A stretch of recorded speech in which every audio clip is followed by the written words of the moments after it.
Throughout history, vampires have remained as elusive and chilling as the darkest nights. Whispers of their existence trace back through the annals of time, where ancient civilizations feared the revenants that crept from the shadows. Tales of the undead, driven by an insatiable thirst that could only be satisfied with the blood of the living, have woven a sinister thread through countless cultures. From the folklore of Eastern Europe with the infamous Dracula, to the Vrykolikas of Greece and the Nosferatu of European legends, the mythos of these immortal beings transcends borders. As time passed, vampire legends evolved, adapting to new fear and new anxieties, making their presence known in modern times through books, films, and the darkly hidden places of the human imagination. The undying allure of vampires continues to captivate, leaving us with a lingering question. Are they mere legends, or do they linger in the shadowy recesses of our world, awaiting the cover of night to emerge and wreak havoc? There are some people who seem to believe that vampires are very real and they desire to be counted amongst their ranks. Hidden in the shadows where fantasy collides with reality, a chilling phenomenon exists.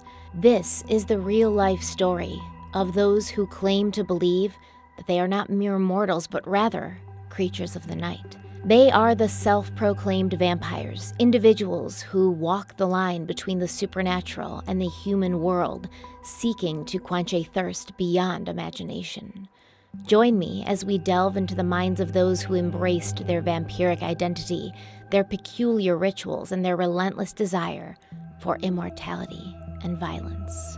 Today we will explore the unsettling truths, the psychological complexities, and the communities that exist on the fringes of our society. Welcome to a world where belief defies reason, and where the boundary between sanity and the supernatural is blurred beyond recognition.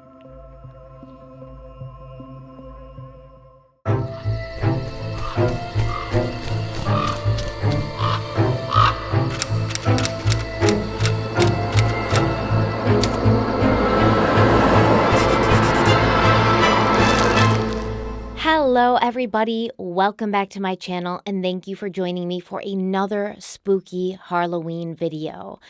Actually, this is a terrifying Halloween video. I would say of all the cases and stories we've ever covered during Halloween, this one is probably the most terrifying. And it will stay with me for quite a while, probably forever, honestly. I'll never forget this.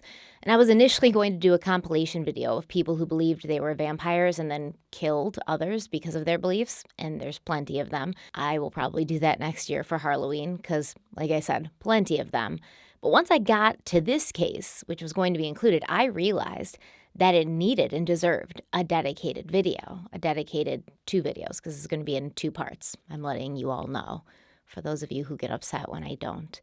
Because condensing what happened here, it would make it impossible to discuss the complexities and the true real-life horrors that circled the people involved. And I don't like to use the word evil because it's so subjective. Very much a blanket term that sometimes gets put on things that I don't believe to be evil. But based on my definition of the word, what happened here is pure and undiluted evil. And it doesn't just stop with the main culprits. It spiderwebbed out to so many others who either got caught up and manipulated to become a part of this, or they were always waiting for their opportunity to do something like this. So we have a lot to talk about today. Grab a snack, grab some hot apple cider, pumpkin pie, carve your pumpkin, whatever you do while you're listening to these videos. And before we dive in, let's have a word from the sponsor of today's video, Magellan TV. Many of you have already joined me in experiencing the magic of Magellan TV, a documentary streaming service that both entertains and educates, and I have the perfect Magellan TV recommendation for you today. Vampire Skeletons explores the details of a new archaeological find that revealed a disturbing truth behind the legend of the vampire. Were mutilated bodies in an ancient Irish grave possibly a ritual killing performed by a vampire? In answering that question, this film takes us back hundreds of thousands of years before the creation of our first vampire, Dracula, and looks into the darkest depths of humanity's earliest fears of the undead. You can watch Vampire Skeletons and more amazing documentary films and series on Magellan TV right now. All you have to do is click the link in the description box and take advantage of a free 1-month trial so you can explore all that Magellan TV has to offer. From true crime to history, science, travel, nature, mind, and body, there is so much more, and there's so much for everybody to enjoy. The best part is you'll never run out of new and interesting things to watch because Magellan TV adds 15 to 20 hours of new content every single week. And you can watch Magellan TV on multiple platforms: your cell phone, tablet, computer, smart TV, Roku, Amazon Fire TV, Apple TV, Google Play, and iOS. So do not hesitate to take advantage of Magellan TV's special offer of 1 month totally free to explore and enjoy all of their amazing documentary series and films. All you have to do, once again, is click the link in the description box, sign up, and start watching. There's no strings attached. You can cancel anytime, but I doubt that you're going to want to once you get in there. Thank you so much to Magellan TV for sponsoring today's video, and let's dive in. On November 25, 1996, 17-year-old Jennifer Wendorf found her parents brutally bludgeoned to death in their Eustis, Florida home. 49-year-old Richard Wendorf and his wife, 54-year-old Ruth Wendorf, were the most unlikely victims of such a violent crime.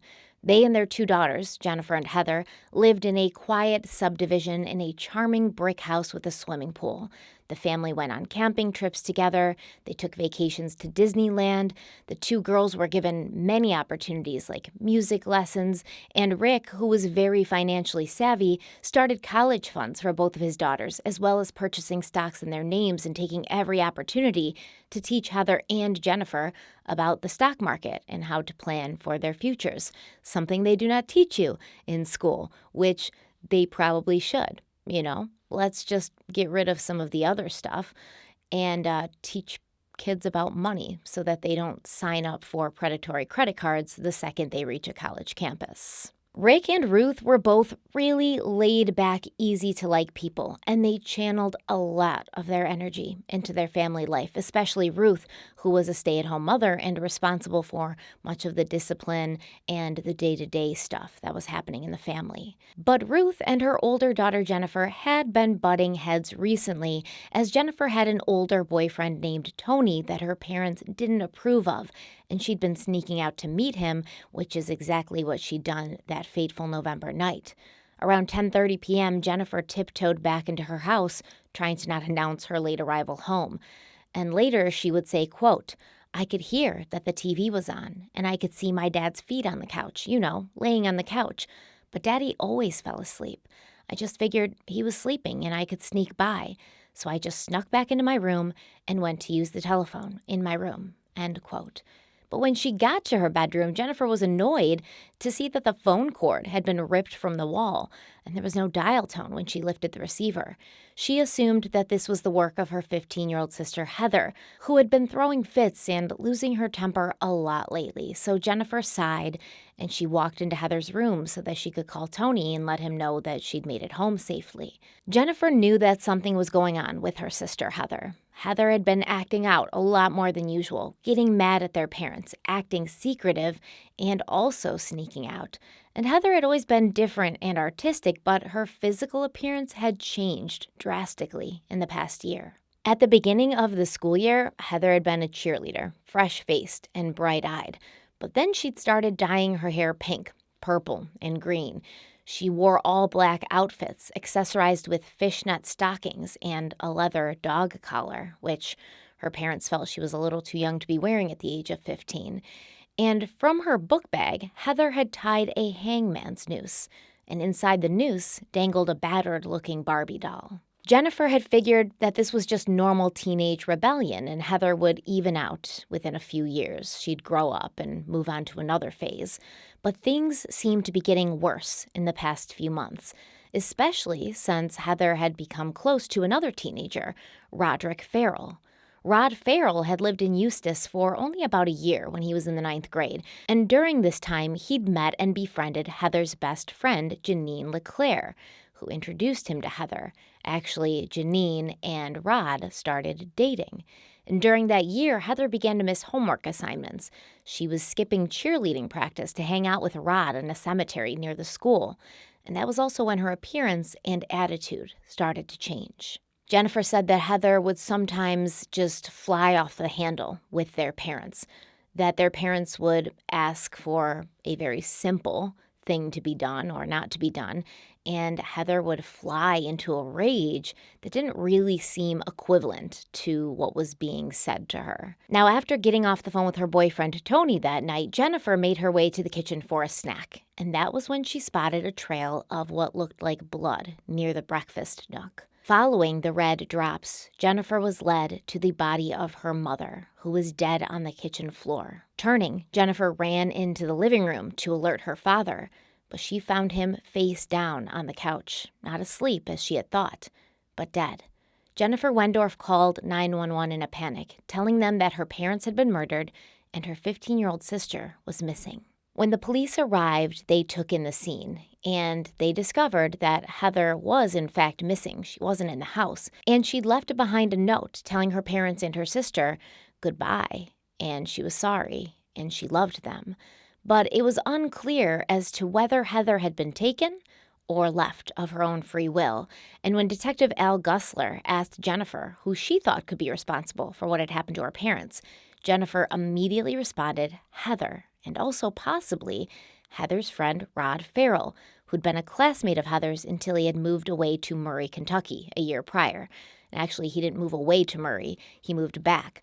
Rod had been living in Murray, and then he'd moved to Florida with his mother and his grandparents, and then they had to move again, and they went back to Murray after about a year. But when Rod left and went to Kentucky, he and Heather still kept in touch. They would email each other, talk to each other on the computer, and he would also call Heather collect, and she would accept the charges, racking up large phone bills that had her father asking who the hell she was talking to for so long on the phone. Heather would end up telling Rick that it was none of his business, and this led to her losing her phone privileges and, once again, causing her to blow up on her parents. Tension and resentment had started to build between Heather and her parents, and Jennifer remembered that one night, as they'd been laying in the same room, in the dark, just talking, Heather had asked Jennifer, "Hey, have you ever thought about, planning Mom and Dad's deaths? Have you ever plotted to kill our parents?" Now, Jennifer would reveal this to the police, and it would be the beginning of a thread that unraveled to something very, very dark, very disturbing, and very scary. Additionally, Jennifer told the police that both Heather and Rod thought that they were vampires, and Heather had told her that Rod had killed people before. In fact, once Jennifer had an ex-boyfriend who wasn't so nice to her, and Heather had told her, "Hey, if you want him gone, if you want him out of the picture, like dead, let me know. I'll call Rod. He'll come up here. It'll be done. It'll be over for you. Problem solved."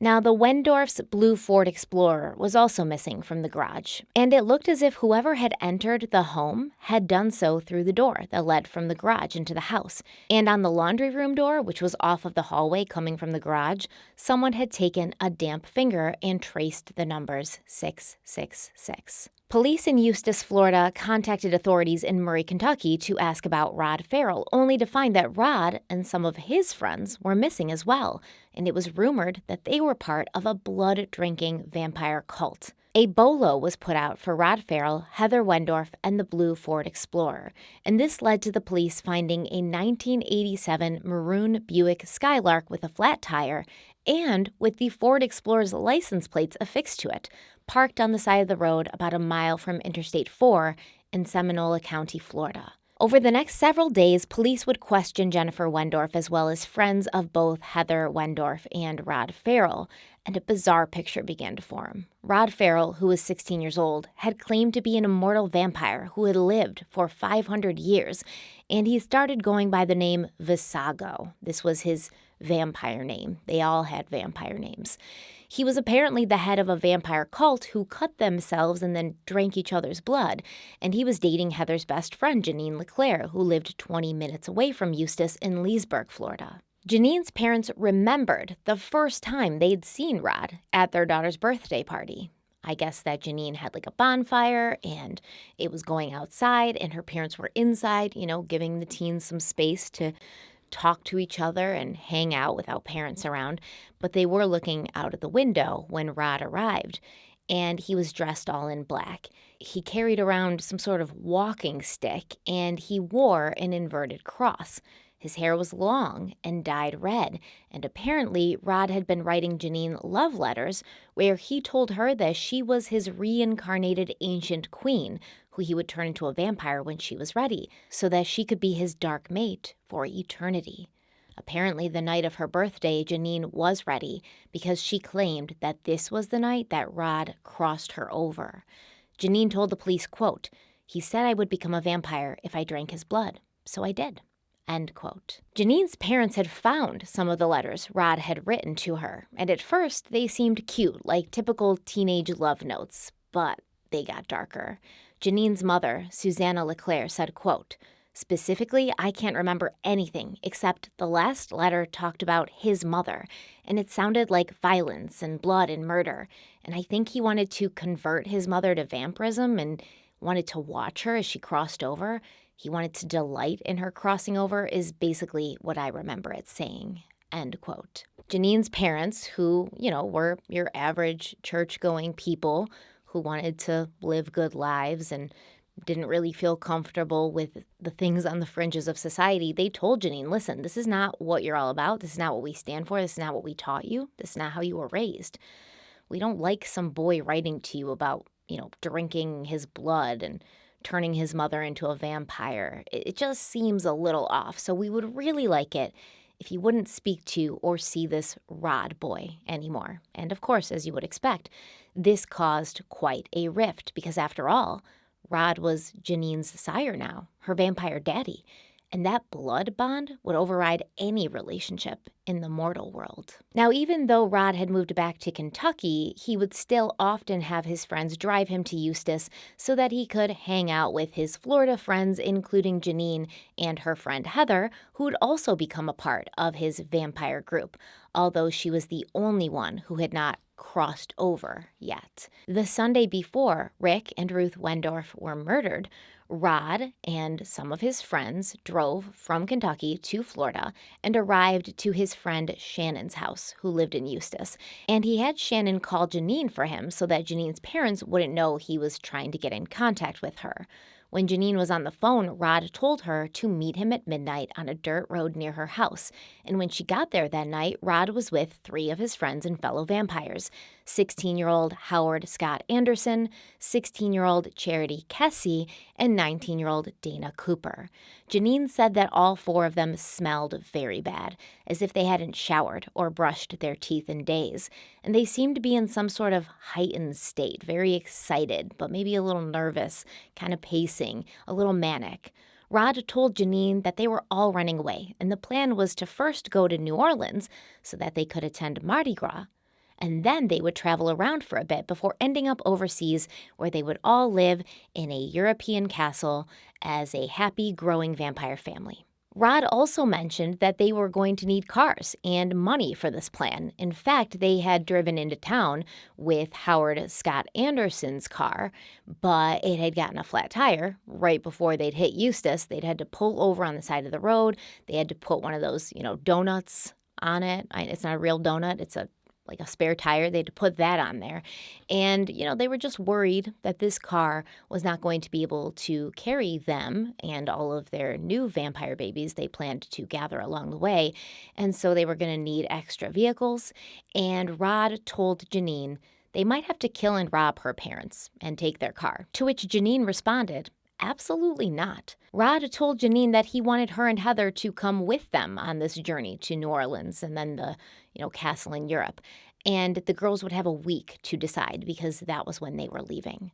Now, that night, Rod and the others also visited with Audrey Presson, a student at Eustis High School who knew both Rod and Heather. And Audrey had also been in contact with Rod, talking to him at least once a week since he'd left Florida. So if that day would have been a Monday, then you would have seen him on Sunday night. Would that be correct? Yes, sir. Okay. About what time of evening was it that you saw him? 9 o'clock. And where was it that you saw him? He came to my house. When he came to your house, was there anybody with him? Yes. And were you introduced to them? Yes, sir. How were you introduced to them? He just led me to the car where they all were in, and he introduced Scott and the other 2 girls. And Did he indicate to you that he knew them or was related to them in any way? yes, he said that one of the girls was his wife, and she had his unborn child inside of her, and he said that the other girl was his prodigy or something or other like that. Okay. And that Scott was like his son or fledgling or something or other. What was it that Mr. Anderson said was going to happen? We're gonna have some fun tomorrow night. In the conversations that you had with Mr. Ferrell, did he particularly tell you what he was doing in the state of Florida? He said that he was there on he was here in Eustis on unfinished business. What did that mean to you, having known him and knowing how he spoke? In my understanding, that it's unfinished business means that somebody has done somebody else wrong and they will pay for it. That's unfinished business. Okay. It's not pleasant. He had told me, we were both at that time sort of becoming interested in that sort of realm of things, in vampirism, and he was telling me how he had started his own clan called the Jaden Clan, and how he was sired and now he's a vampire, and just things like that. And it was talking on the phone a lot with him in that time because I'd come down with mononucleosis and I was suffering from severe anemia. And he kept on telling me to cross over would help me and things like that. And we discussed witchcraft and certain spells and books and things like that. Now, was he involved in the witchcraft or were you? Oh, we were both involved in it. Okay, so you were familiar with witchcraft and spells? Oh, yes. The following day at school, Heather told her boyfriend, Jeremy Hubers, that she was leaving town with Rod and Janine. And when he asked her why would she do that, she told him because she had to, because Rod had told her she had to. Jeremy would later tell the police that he felt Rod was an evil person, and Rod had cast a spell over Heather. Jeremy said, quote, "She said that he would do whatever he feels like, whenever he feels like it. He doesn't have to listen to anyone. He's kind of a father figure to Heather and her friend Janine." End quote. After school on that Monday, Janine and Heather spoke on the phone, and Heather was very excited because Rod had crossed her over that day in a cemetery near the high school where they liked to hang out, and now she was officially a vampire. The 2 friends talked about whether or not they would be running away with their new vampire family, but then Heather told Janine to hold on. A call was coming through, and she had to take it. When Heather returned to the line, she told Janine that it had been Rod calling her, and the plan had changed. Due to unforeseen circumstances, they could no longer wait a week. They had to leave that night. Now, the unforeseen circumstances were that Rod and his friends were suspected of being responsible for a terrible animal abuse case at a shelter in Callaway County, Kentucky. For those of you who have a problem with violence against animals, I mean, we all have a problem with violence against animals, obviously. If you don't, then you have a problem in general. But if it triggers you, if it really upsets you to the point where, you just would feel very, very, very badly about it and you wouldn't be able to kind of move on in the video, just fast forward a couple notches. I will put a timestamp in the description box if I remember to. So in this animal abuse case, dozens of dogs were let out of their cages. Many had been beaten and mutilated, and 4 dogs had not been found. Sheriff Stan Scott told the Ledger Times, quote, We're dealing with some sick individuals, and I want them caught. This goes way beyond a simple breaking and entering. One of these animals was stomped to death, and another had its legs either pulled or cut off. Due to the way the animals were dealt with, there was some indication that the incident was related to some kind of cult activity." End quote.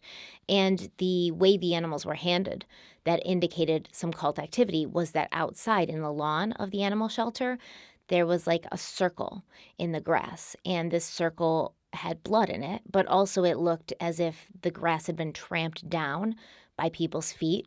So what it ended up looking like was that whoever had taken part in this had taken the animals, and while the animals were bleeding, they had all walked around in a circle, most likely chanting something, and it seemed like some sort of ritual. That's what it looked like. And according to the local authorities, the culprits were part of a group of teens who called themselves the Vampire Clan. And there were also reports that the group had been making gasoline bombs before fleeing the state. Now, as it would turn out, Rod and his friends were involved in this animal shelter case, as well as, making the gasoline bombs. They were actually guilty of these things. And Rod had received some sort of information that law enforcement was onto him and his merry band of psychopaths, and they had to get out of Dodge. Stat. So it's Monday. Heather is now a vampire. She's going to run away with Rod and the other vampires, and she told Janine, be ready that night at 8:30. But Janine ended up not being able to leave at that time because she had to wait for her parents to fall asleep before she could sneak out. And by the time she was able to get away, the vampire clan was gone. They'd left town, and Jennifer Wendorf was walking into her house to find her parents had been brutally murdered. The Eustis Police Department spoke to Janine LeClaire, Jeremy Hubers, and also Rod's friend Shannon. And Shannon confirmed that Rod and his friends had been at her house Sunday and again Monday. And she said that one of the girls who was with Rod, Charity Kessie, she was pregnant with his child.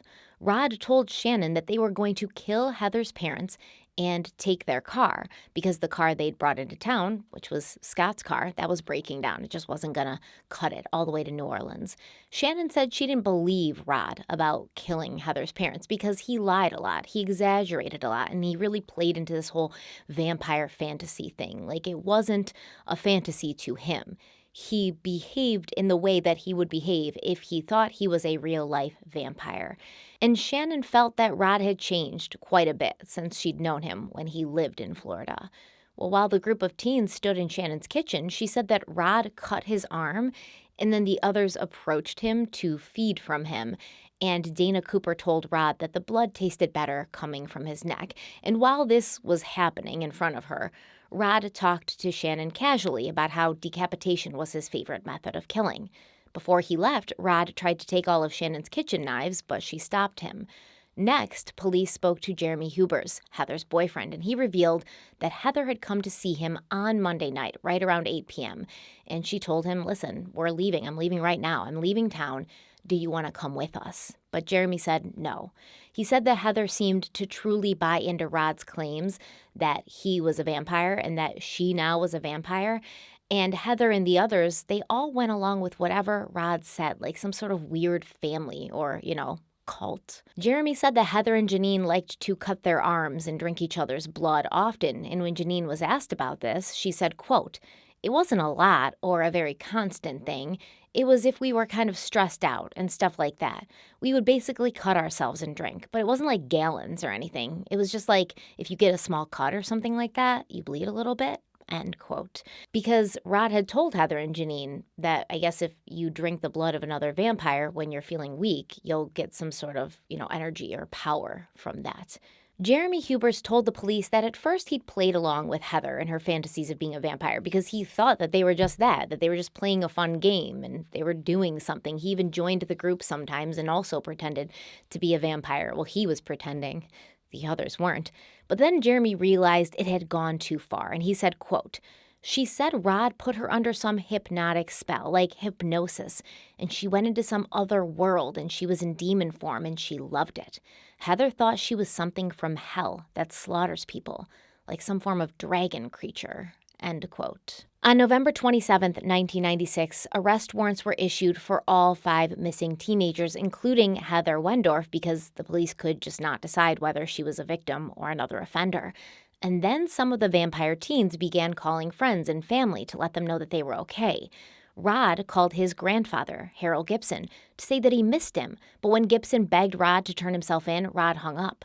On November 28th, Thanksgiving Day, Charity Kessie called her grandmother and mother in South Dakota, telling them that she was with Rod and she was okay, but she did need some money. Charity's grandmother, Joyce, claimed that she could hear talking and laughing in the background, and Charity kept telling someone to knock it off, and Joyce noticed that her granddaughter sounded high or drunk or tired. She probably just needed some vampire blood. Charity's family ended up contacting Detective Adams in Eustis, Florida, and telling him that the number Charity had called from had shown up on their caller ID. And then the missing teens were traced to a payphone in Baton Rouge. Local law enforcement was dispatched to a few hotels that were near the payphone, and they found the vampire runaways at a Howard Johnson. One of the first officers on the scene was James Wellborn, and he would later report that when he first saw Heather, she seemed nervous, scared, and kind of shaky. But he also noticed that everyone in the group continued to look at Rod Ferrell when they were asked questions, when they were unsure of what to say to the police, and it was clear to James Wellborn that Rod was the one in charge. All 5 teenagers were arrested and taken into custody before being transported to the Baton Rouge Police Department, where they were held in a room together before being brought in one by one to talk to detectives. Sergeant Ben Odom and Detective Tommy Dewey first spoke to Rod, who seemed laid back and completely ready to talk. He walked them through what he had done to Rick and Ruth Wendorf. Rod said that he had entered the house holding a stick, a regular old stick, and this was the plan, to use the stick initially. And his friend, Howard Scott Anderson, who followed him into the house like a lost puppy, grabbed a crowbar that he found in the garage and handed it to Rod. And at that time when they walked in, Rick Wendorf was sleeping on the couch and Ruth Wendorf was in the shower. Rod rummaged through the house for a while, got himself a drink because he was thirsty, and then before Ruth was out of the shower, he murdered Rick Wendorf.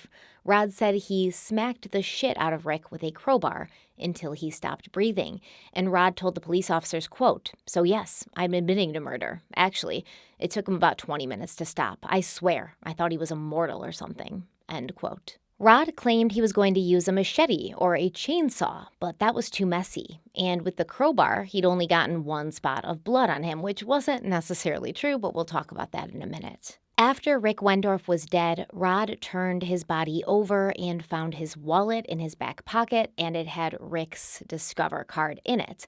And after Rod had taken the Discover card, he proceeded to return Rick to a face-down position on the blood-soaked couch.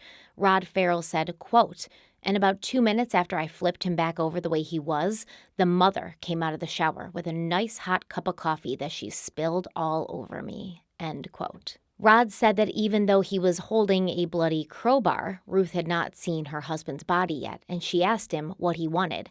And he told the cops, quote, "I was fixing to say, yeah, I want to have coffee with you, you son of a bitching smartass. But anyways, that's when she lunged at me. I was actually going to let her live, but after she lunged at me, I just took the bottom of the crowbar and kept stabbing it through her skull. And whenever she fell down, I just continually beat her until I saw her brains falling out on the floor, because that pissed me off," end quote. Medical examiner Dr. Laura Hare would later report that Rick Wendorf had sustained 22 wounds, resulting in skull fractures and multiple lacerations. And Ruth had 23 wounds in all. 16 of them were to her head.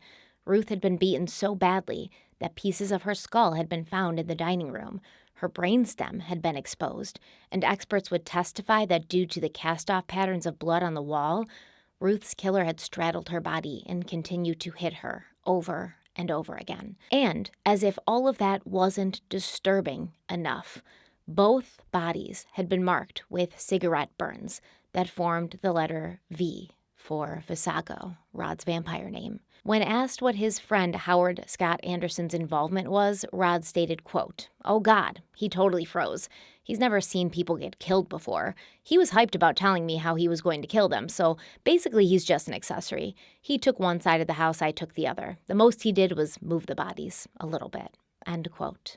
Rod would later say something different, and his story would change more than once. But Rod also claimed at this point that unlike his friend, Howard Scott Anderson, he'd seen murders before, all of his life, because his grandfather, Ferrell, was part of an organization called the Black Mask. Rod claimed that when he was 5, the group had chosen him as the new guardian of the Black Mask, but he had to be initiated in. He told the detectives, quote, "The guardian has to become one with everybody. In other words, they raped me, and they have to sacrifice a human to the guardian, so they sacrifice someone right in front of me." End quote. From now on in the video, I'm going to refer to the other male member of the vampire cult as Scott instead of Howard Scott Anderson, because that's just far too long. But after Ruth and Rick Wendorf had been murdered, Rod said that Scott wanted to throw the bodies in the swimming pool, but Rod thought that was going too far. Which, I mean, come on, at that point, it's just ridiculous. Beating them both to death with a crowbar, totally acceptable.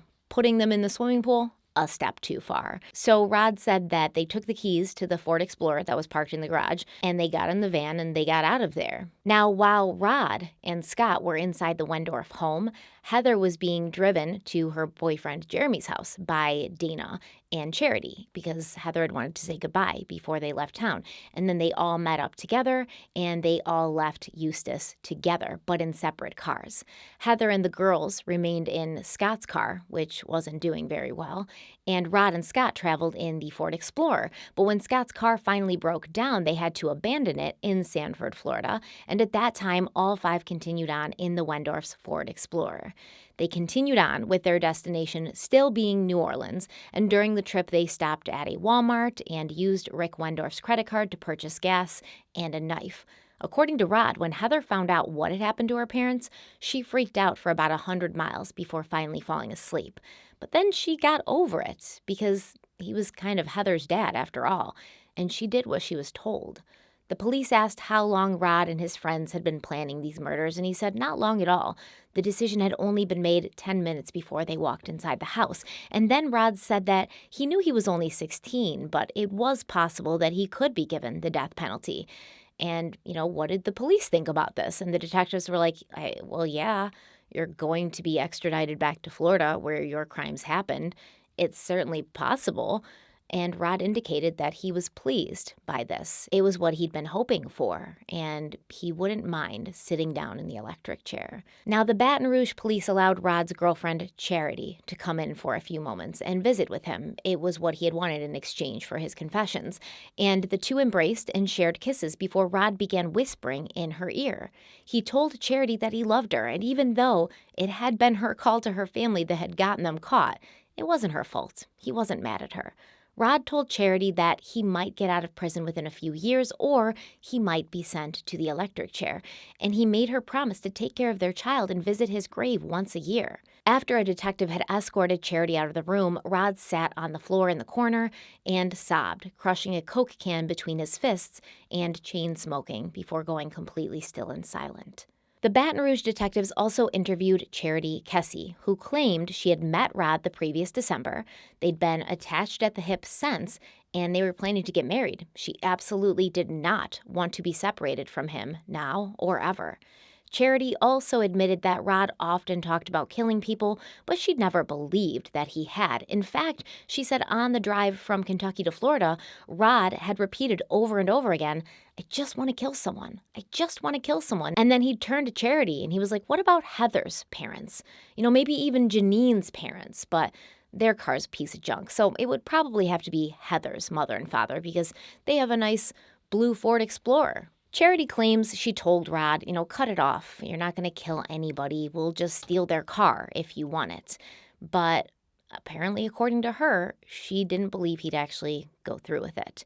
Charity also explained what had happened Monday night after they had called Heather from Shannon's house and told her they were heading out of town immediately. Once they'd picked up Heather, Charity and Dana left with her so that she could go see her boyfriend Jeremy. But Charity also revealed something that before Heather had come out of the house, Rod had told them all, once again, that he was going to kill her parents, but that they should under no circumstances let on to Heather that this was going to happen on the drive to Jeremy's house or after. Once Heather was done saying goodbye to to Jeremy, the girls took her to a prearranged meeting place, and that's when they saw Rod and Scott in the blue Ford Explorer, which Heather obviously recognized as her family's Ford Explorer. And in the car with Charity and Dana, Heather began asking questions. How did Rod get my parents' car? Are they okay? What's going on here? Tell me what's happening. And Charity and Dana were like, it's okay. Don't worry about it. There's nothing to be concerned about here. Pretend you didn't see it. And then Rod motioned for his girlfriend Charity to approach the car window that he was sitting in. And he told her, listen, I can't get out of the car because I've changed my shirt, but Heather's parents' blood is still all over my face. So I don't want her to see me like this and panic and freak out. And Charity said, yeah, there was blood all over his face in a polka dot pattern, she described it. The girls in Scott's Buick followed the Explorer as they all drove away, with Heather demanding to speak to Rod and to find out what had happened to her parents and how he'd gotten their vehicle. And then after a little while, Charity informed Heather very bluntly that her parents were dead. She said something like, to put it simply, your parents are dead. Your parents have been murdered, and Rod took their car. And then Heather began crying, obviously, and freaking out, but she eventually laid down and went to sleep. Now, Charity said that it had been her job to get and keep Heather calm in the car. And when asked why she'd followed Rod's order to do this, Charity responded, because he told me to. Charity said they all set out for New Orleans because they wanted to go to Mardi Gras, which was not for another 3 months. And also there was a voodoo priest that Rod knew in the city who went by the name Chicken Man. Next, detectives spoke to 19-year-old Dana Cooper, who had only known Rod for about 4 months, and she'd met him through Charity Kessie. Now, she claimed that she did not really believe that Rod was a vampire, but then she also said that she definitely believed she was a vampire and that she'd already crossed over, and she'd done this because she was bored. Dana said, quote, the reason I crossed over was because, for one, it would give me somebody to be with, somebody to hang out with. As it was, I was alone, by myself in my apartment. The only people that came over were my parents. Once I crossed over, I had people calling me, checking on me, coming over, coming and picking me up and taking me out places, end quote. And this is sad. This is sad to hear. You feel some sympathy for this young woman, for sure, because I know I do. And I often don't feel sympathy for people who are involved in brutal murders. But if this was true, I can feel some sadness for her. But this is exactly how cults pull you in. They find people who feel that they're lonely. They're lacking a purpose in life. They're lacking a circle of friends and family who they know they can rely on, who they know they can trust, who they know will be there for them. And cults will sniff these people out, and they'll give them that purpose. They'll give them that group who will be there for them, care about them. The police asked Dana about some fresh cuts on her arms and on her hands, and she said, quote, if someone gets weak in the group, you make 2 incisions on one arm. One on your hand, one on your arm, end quote. She claimed that while they'd been on the run, they had not been eating or sleeping properly, and so they were all weak, and they had to feed from each other. Dana admitted that when Rod and Scott had gone into the Wendorf house, they'd told her and Charity that the plan was to kill Heather's parents, and she and Charity had tried to talk them out of it, but she said it was like talking to a brick wall. So I guess you just give up, right? If you can't convince somebody not to murder somebody else before the actual deed is done, you just say, well, I was talking to a brick wall. What could I do? Dana also said that the plan to murder Rick and Ruth had come up multiple times on the drive from Kentucky to Florida, but the idea of stealing their car had not come up until Scott's car had started having problems just as they were entering Eustis. And this would become important because both Scott and Rod would later claim, the only reason we were even at this house was to steal the car.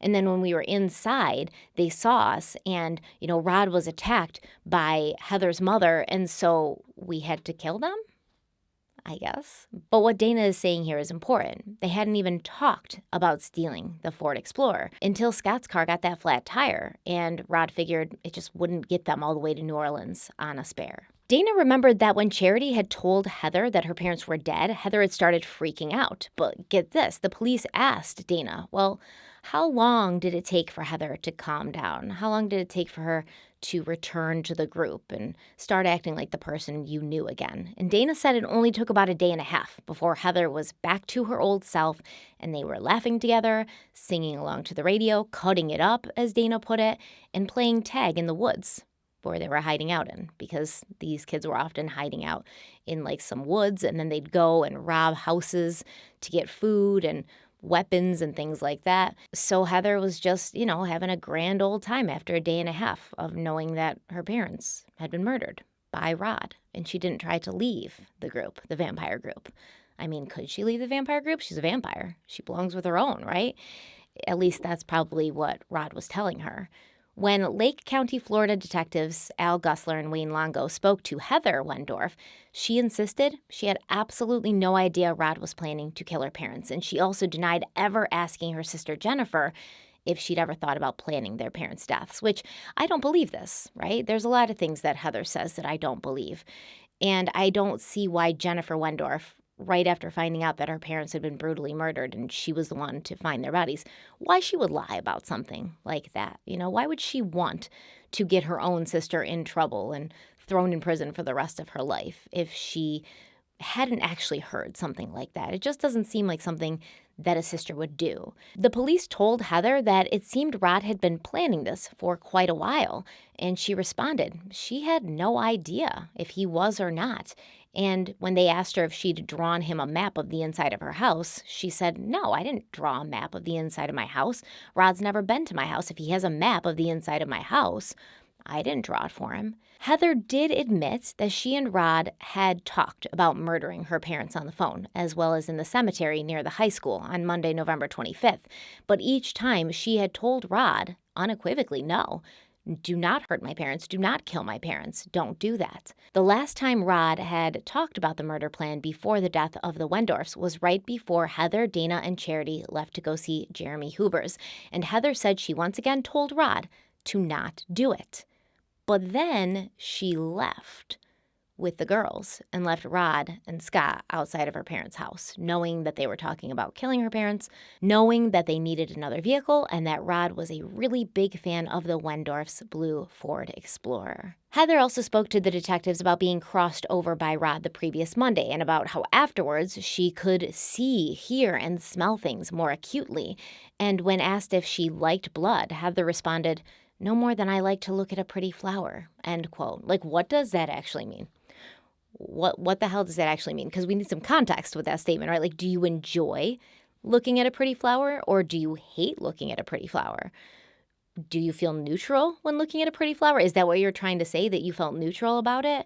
Because I feel like most people would look at a pretty flower and find some sort of enjoyment.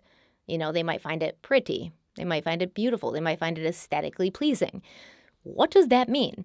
And the thing you have to understand about Heather is she was supposed to be this sort of like artistic young person. She could be sometimes dramatic. So this could be just a normal 15-year-old being dramatic, playing a part, but just a weird statement to make. The detectives asked Heather if she was upset with Rod, and she said, "Yeah, a little." And then they were like, "But not enough to leave him?" And she was like, "No, not enough to leave him because I didn't have any place to go. And I didn't think that my remaining family would love me anymore once they found out what had happened." Now, the cops asked Heather, "Why did it seem that you were only upset about the situation with your parents being murdered for less than 48 hours? And Heather responded coldly, "You don't know how upset I am inside." The police brought up how Heather had been making funny faces at Rod and giggling when they'd been in the same room, cuffed and waiting for their turn with the detectives. And she answered that she'd done this because she was trying to bring a little bit of levity to the situation. And Detective Longo asked Heather a question that I think we are all asking right now, which was, quote, "How can you stand to be in the same room with him and laugh and joke and smile at each other? Do you know what he did to your parents?" End quote. Heather said, yeah, she knew that Rod had killed them.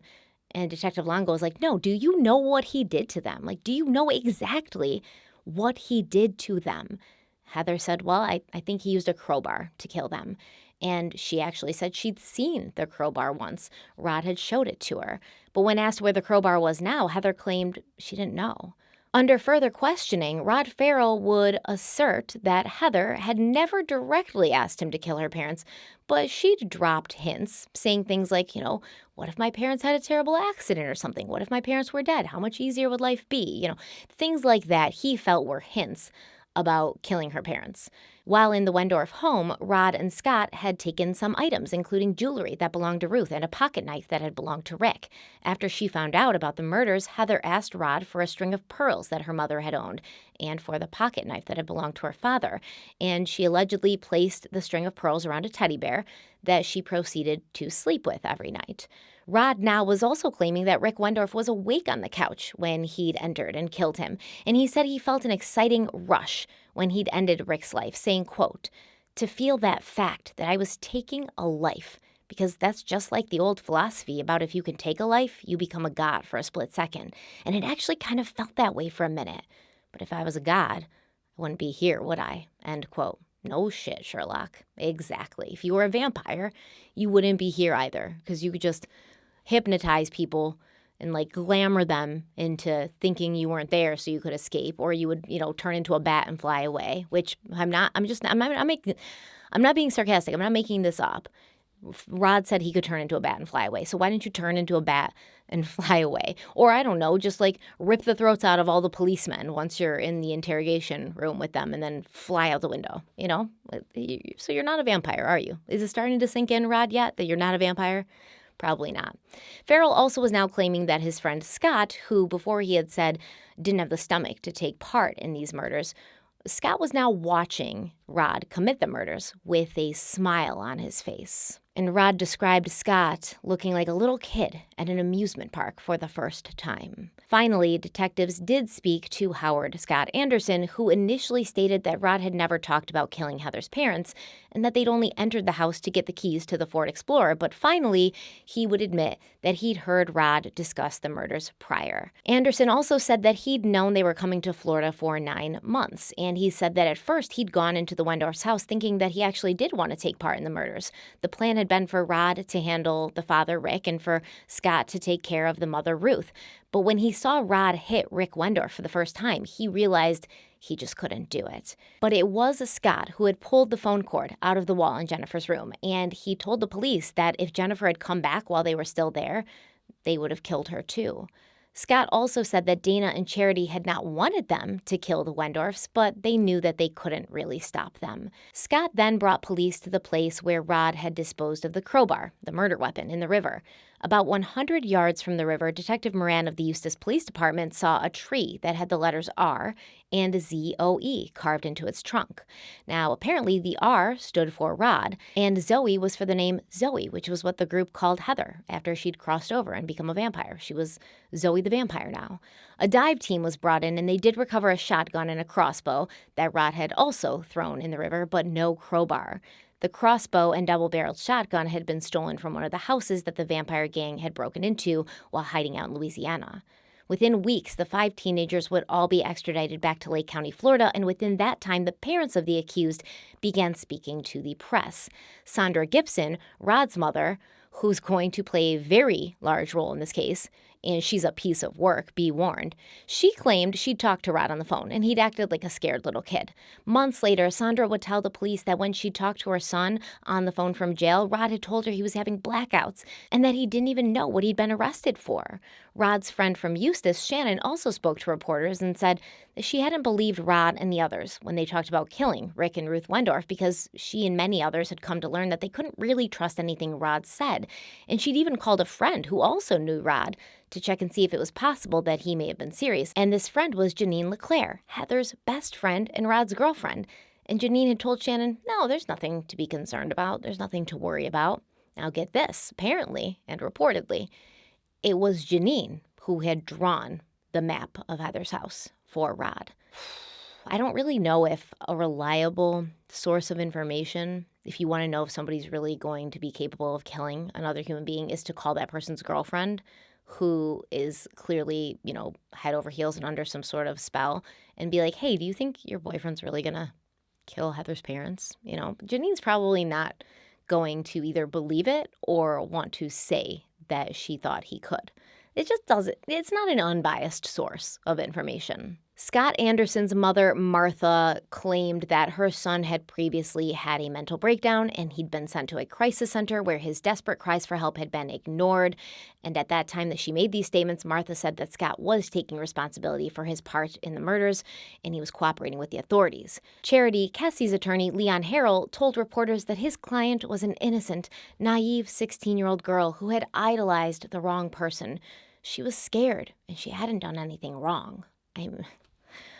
I can't take it. I think knowing that somebody's going to kill 2 people and being told that multiple times and being told that minutes before it happened and doing nothing, that's something wrong. That's something wrong, right? Because, I mean, maybe you couldn't physically stop him. Maybe you weren't strong enough to, like, jump on his back and stop him from walking into that house. But you could have called the police. Or you could have told Heather so that she could warn her parents. Or, I mean, any number of things, right? You could have run into the house before him, locked the door. I don't know. Something human, something moral. You could have done something. On December 16th, 1996, the case went before a grand jury in Eustis, Florida. The grand jury listened to 3 days of testimony from friends, family, and classmates of the teens before indicting all of them except for Heather Wendorf, who would remain in a youth detention center under juvenile murder charges until another grand jury looked at her case the following month. Rod was charged with 2 counts of first-degree murder. Scott Anderson, Charity Kessie, and Dana Cooper were charged with being principals to 2 counts of first-degree murder. And principals just basically means accessory. It means, you were there. You knew what was going to happen. And I guess under Florida law, they don't really treat people who are being charged as principals any differently than those being charged with actual first-degree murder. State Attorney Brad King said that Rod Ferrell, Charity Kessie, and Howard Scott Anderson would all be tried as adults. Obviously, Dana Cooper, who is 19, would be tried as an adult as well. And although he was still making the decision, there was a possibility that he might be seeking the death penalty against one or more of them. It would later be announced that the state would be seeking the death penalty for both Rod Ferrell and Scott Anderson.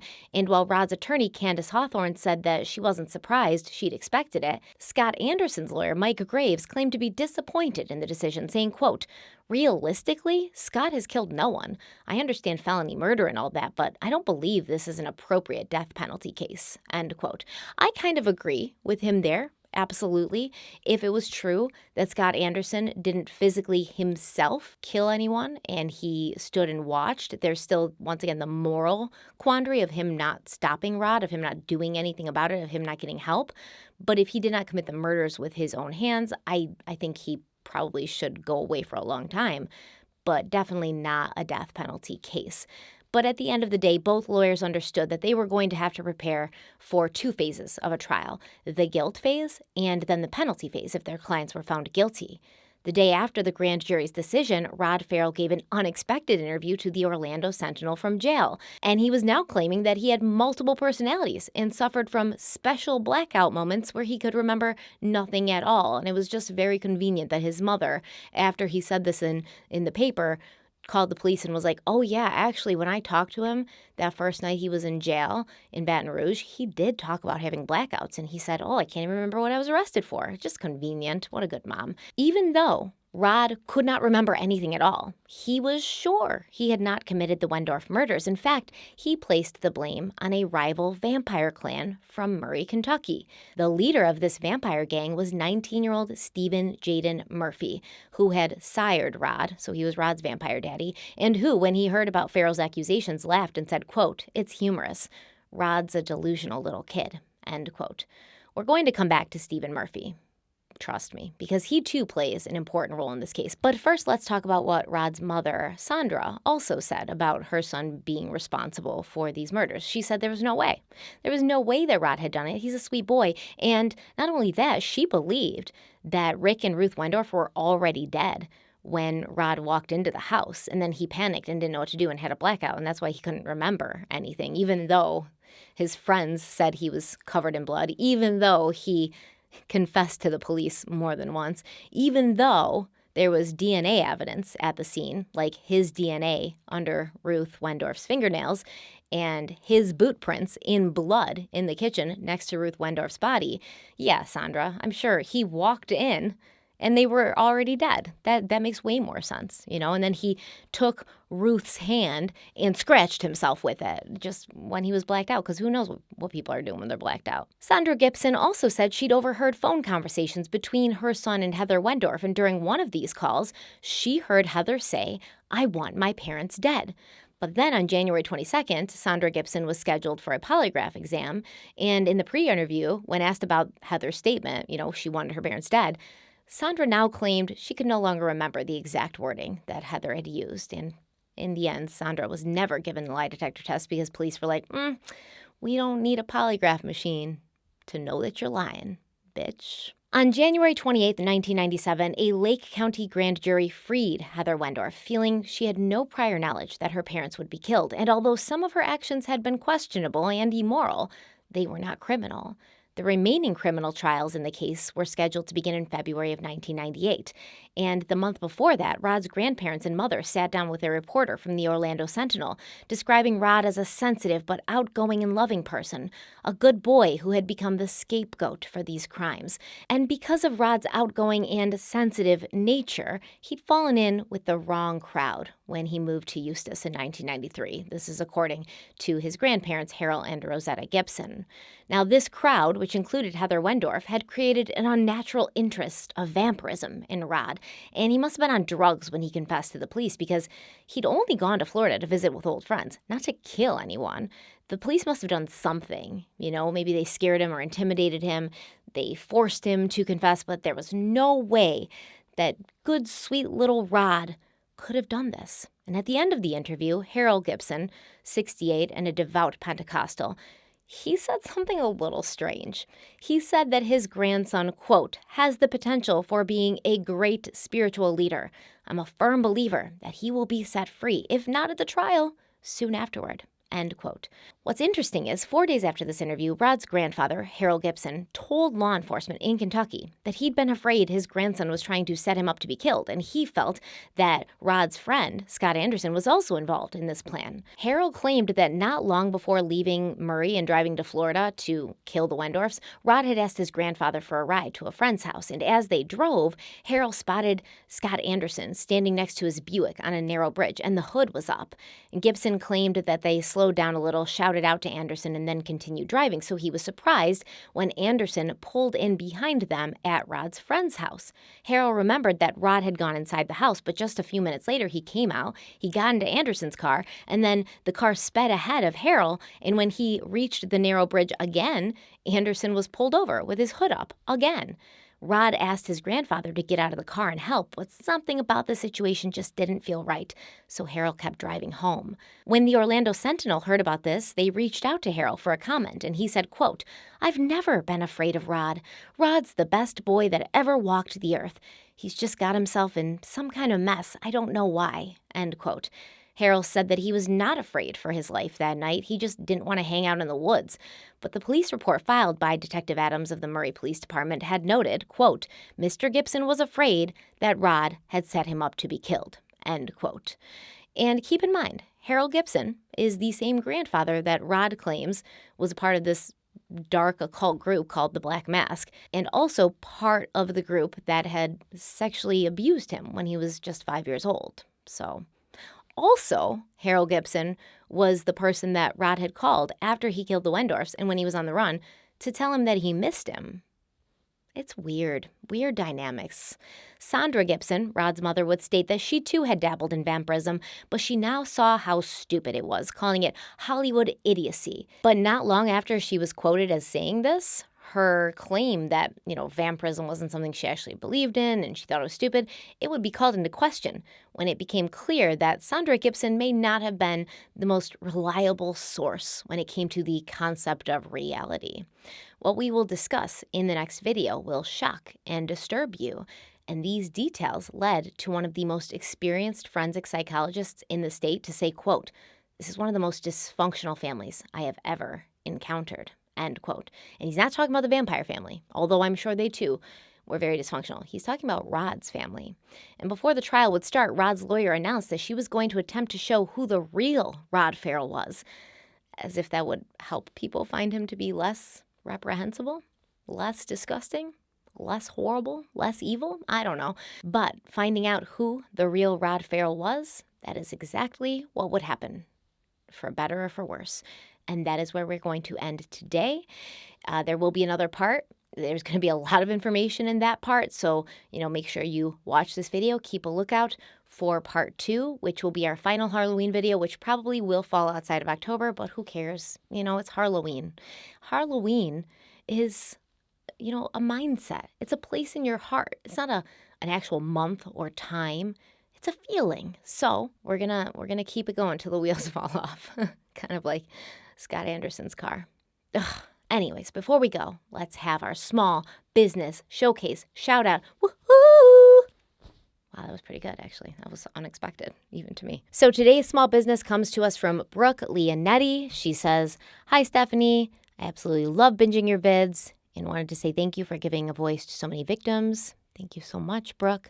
She said, "I'd love to share my small business with you. I design and hand make car air fresheners called Car Freshies under the business name Westinghouse Freshies. They're super cute designs that come in scents like Fruit Loop, Mahogany Teakwood, Baja Cactus Blossom, and more. We're located in Charlotte, North Carolina, and our products are available for purchase at westinghousefreshies.com. You can also find us over at Westinghouse Freshies on Insta and TikTok. Let me know your favorite scent, and I'll get one sent to your P.O. box as well." Awesome. And she sent me some of her Halloween ones. She attached a picture of them, and they are so cute. So there's a ghost face freshie, there's a Jason freshie, a bat, a gravestone that says "Never Trust the Living," a knife with blood on it. Very cute. Did I say a bat yet? Because the bat one keeps catching my eyes. Was it catching my eyes or catching my eye? Probably eye. Oh, there's a pumpkin one with like glittery face. There's a ghost with pink heart sunglasses on it. Oh my God. Adorable. Oh, and look at her. Look at Brooke. She's so cute.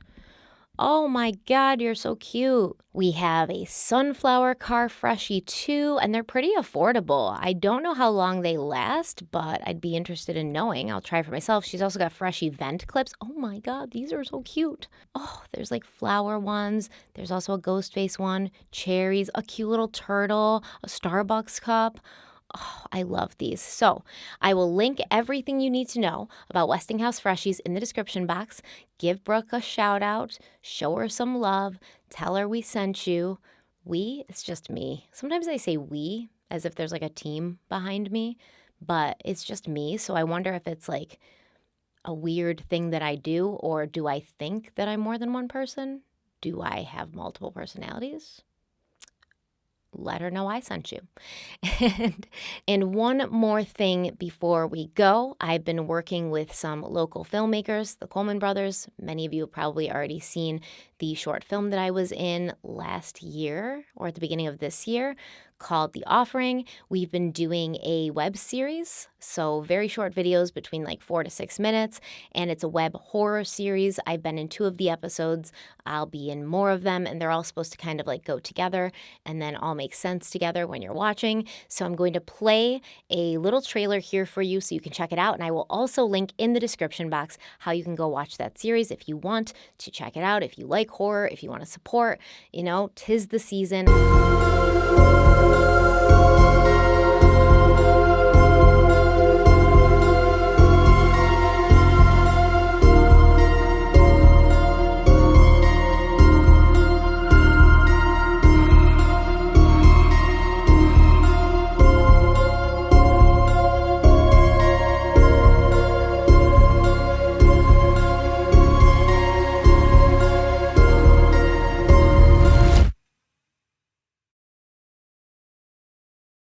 I've been having a lot of fun with it, and I think the cinematography is amazing. And my daughter Nev, who's also editing these videos, so she's editing right now. Hi, Nev. Tell her hi and go watch the series because she's in one of the episodes as well. And might I say, chef's kiss to her. What was that? It didn't seem like chef's kiss. It seemed more like that, but chef's kiss to her. Okay, so like the video if you liked it. Share it if you think it's worth sharing. Subscribe if you haven't already, because what are you waiting for? Come on, we have a happy family here. Not a happy vampire family. Not yet. But we're a happy family here. Join us. Oh no, I sound like a cult leader. Join us. I don't even care. Join us because it's a good cult. A good cult. So subscribe if you haven't already so that you can see new videos pop up on your feed every week. And until next time, stay kind, stay beautiful, stay spooky, and I'll see you very, very soon. Bye.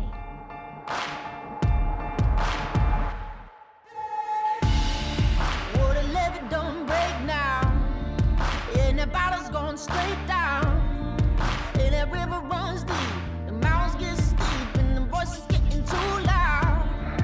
All these feelings I've buried, it's looking like a cemetery. They're coming back from the grave, calling out my name, better say a Hail Mary. Well, you don't know how deep it goes until it's killing you slowly, and so you got to let it go. I got blood